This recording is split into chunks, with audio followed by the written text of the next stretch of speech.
Look around you.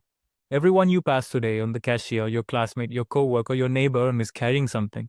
Most of the time, you'll never know what it is, but because most people have gotten very good at hiding it. This is a student. On the outside, they're doing fine. Good grades, a few friends, always seems to have something to say in class. But most nights, they lie awake replaying every small mistake from the day.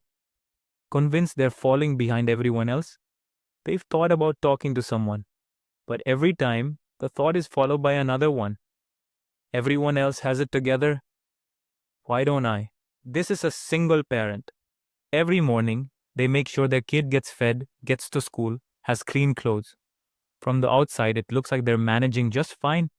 What people don't see is the stack of unpaid bills on the counter, the exhaustion that never really goes away, or the quiet fear of what happens if they can't keep this up. They tell themselves they don't have time to fall apart. So they don't.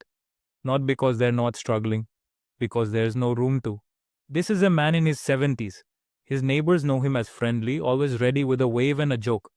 What they don't know is that his wife passed away 2 years ago, and most days he doesn't speak to another person until that wave on the bench.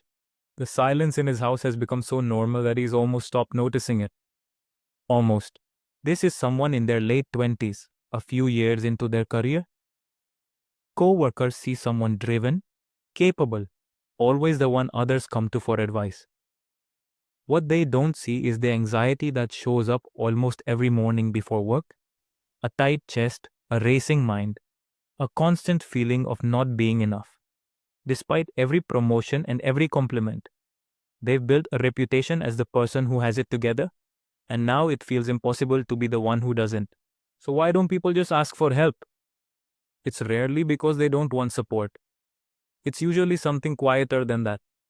The fear of being a burden, the worry that their pain isn't bad enough to justify taking up someone else's time, the shame of admitting that the version of themselves everyone sees isn't the whole picture.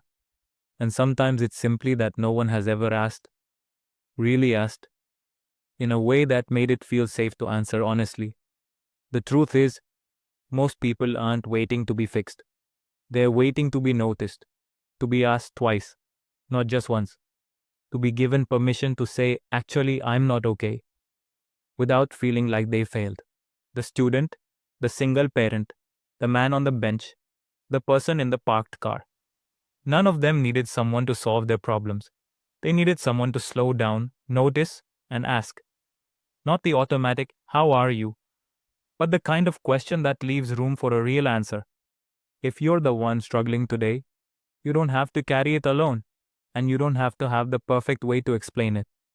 And if you're the one who has it together, maybe today, ask someone twice. You might be the reason they finally answer honestly.